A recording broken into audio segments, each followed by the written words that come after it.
अर्जुन को ही गीता क्यों मिली? कृष्ण ने भीम या कर्ण को क्यों नहीं चुना?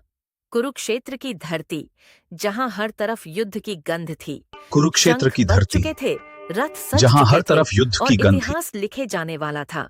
लेकिन उसी रणभूमि के बीच एक योद्धा था जो लड़ने से पहले ही टूट चुका था। अर्जुन उसके सामने खड़े थे, उसके अपने गुरु, पितामह, भाई, मित्र।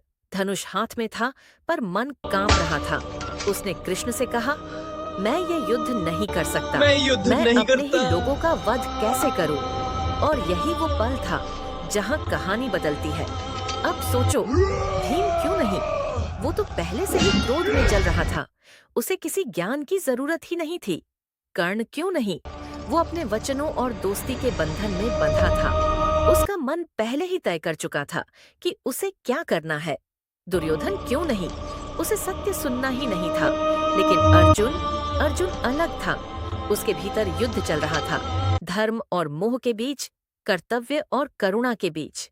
वो सिर्फ लड़ना नहीं चाहता था, वो समझना चाहता था। और यहीं कृष्ण मुस्कुराए। कृष्ण जानते थे ज्ञान उसी को दिया जाता है जो सवाल करता है। अर्जुन ने प्रश्न पूछे, गहरे, कठिन, सच्चे प्रश्न। क्या सही है? धर्म क्या है? मुझे क्या करना चाहिए? और फिर रणभूमि के बीच समय जैसे ठहर गया। कृष्ण ने अर्जुन को वो बताया जो आज भी पूरी दुनिया को दिशा देता है। जीवन क्या है, मृत्यु क्या है, कर्तव्य क्या है और आत्मा क्या है। जब ज्ञान समाप्त हुआ, अर्जुन वही था, लेकिन उसका दृष्टिकोण बदल चुका था।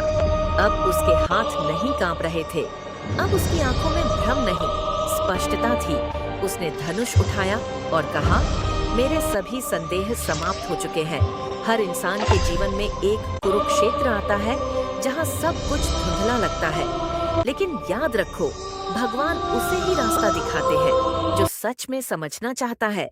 जिसके मन में सवाल हो, वही ज्ञान के योग्य होता है।